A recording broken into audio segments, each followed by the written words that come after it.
All right guys, welcome back to the channel. Today we have an awesome install and upgrade video for you on our R1 build. As you can see in the last video, we did the DB holders fairing stay and the subframe. And today we're upgrading the steering damper.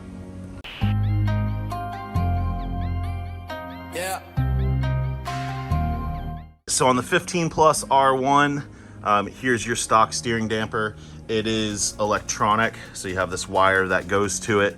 If you're not familiar with the bike, this is one of the best upgrades you can do because this is electronically controlled. And when you're pushing on track, a lot of people, they just complain that it's too soft, and over bumps and pushing really hard, you get a lot of jitters in the front end. So one of the best upgrades you can do is upgrade the steering stabilizer. There's other choices like Öhlins and other things you've seen, but today we're doing the BITUBO gas steering stabilizer. This is an awesome upgrade, and I just want to give a huge shout out to Brock's Performance because they're the BITUBO distributor here in the United States. And I think after doing some research, this is a better piece of kit over the Öhlins. I believe that with some parts, unfortunately, the Öhlins, you're just paying for a brand name. And I like to use the absolute best for the motorcycle. So without further ado, we're gonna go ahead and we're gonna pull this old stabilizer out. If you're doing this yourself, as a little tutorial, you'll have this nut right here that you'll pull off. And on the bottom, you have a bolt that goes through to your steering neck. So we're gonna pull that off, and then you're just gonna unplug this. And Brock's and BITUBO, they actually provide you the resistor so you can wire this in and you don't get any codes on the dash. So let's go ahead and tear it apart.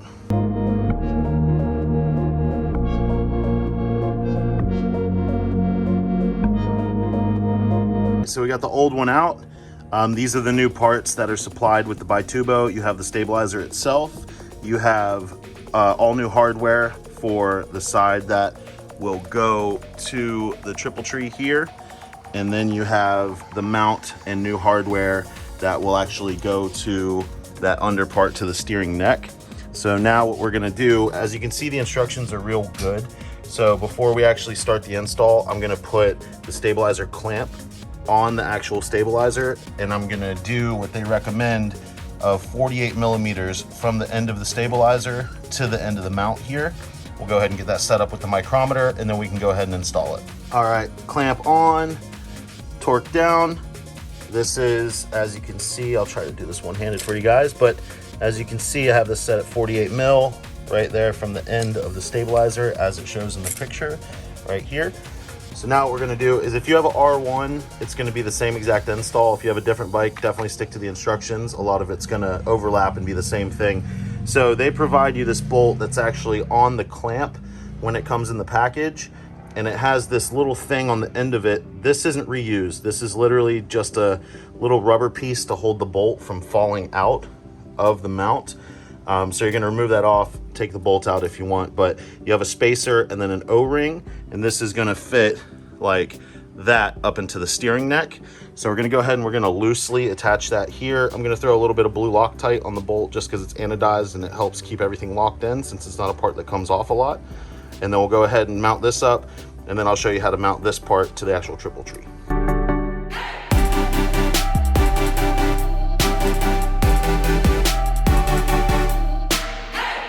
All right, so these are the parts that you have for the triple tree part. So I'm gonna show you, I'm gonna try to do this one-handed, but basically you can see there's a little gap here. So how this is assembled is you have, let me take this off. So take the O-ring, the spacer, and the bolt off, and you're going to put this bolt first, like so.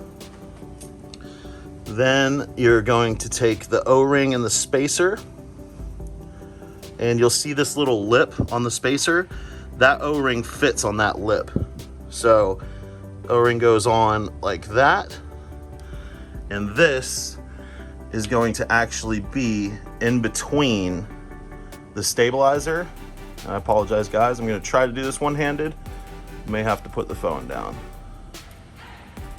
But your bolt's gonna go through that O-ring on top with the groove of the stabilizer, and that will go down like that. So bolt, O-ring, the spacer with that little lip to the top to the O-ring, and then you'll put the bolt on the bottom like that, and then that'll be mounted up. So let me go ahead and torque everything down and we'll move on to the next step. So we got the steering stabilizer in there. It'll be a little bit easier to see from this view. So you can see everything's torqued down. I like this because there's hardly any movement. There's enough to fluctuate, but like I was talking about earlier with the other brand, unfortunately, there's just a little bit too much movement for my liking. And this is actually your adjuster knob. So this is all the way left. The BITUBO gas, it has 18 levels. So 2, 3, 4, 5, 6, 7, 8, 9, 10. They say go 10 first to test it out. And as you can see, it's already pretty good. But that'll give us a base, start to tighten it up if we need to. So now what we're gonna do is the part that a lot of people are scared about, or they don't know with the electronics. So you will show an error code if you don't do anything about this plug and just unplug the stock steering stabilizer. So BITUBO, they give you what's called a resistor. So this has 2 wires off of here. You'll actually have to splice them down. But what you're gonna do is you're gonna wire this into these stock wires. So you have 2 different ways you can do it. And this is my opinion, but if you want to do a proper clean install, you'll splice these 2 wires down. And if you don't mind sacrificing the plug on your stock connector, I would actually just use some connects and use this on the stock connector. So instead of using the quick connects, like I say, if you ever have to take this back off, you're gonna have to splice the wires off, cut these to basically take the whole system off. If you ever need to take this wiring resistor out.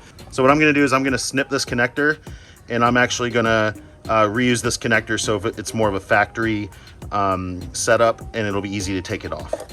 So that's a wrap. As you guys can see, I went ahead and soldered into the OEM connector, and I ran this over here. What's cool is this stock rectifier mount. This resistor actually fits in perfect to where it's hard to pull out, and everything's connected.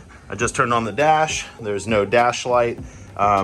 If you do it incorrectly, I believe you'll get dash code 66, I think is for the damper solenoid, but no check engine lights, no nothing like that. Everything's good. Thank you guys so much for watching. I hope you enjoyed this little tutorial. I hope you like these badass parts we're putting on this R1. If you like stuff like this and want to see all the other parts we're going to be installing, please consider subscribing. If you want to grab one of these BITUBO gas stabilizers for yourself, check the link in the description. Go over to Brock's, order it now. And thank you guys. We'll catch you on the next one.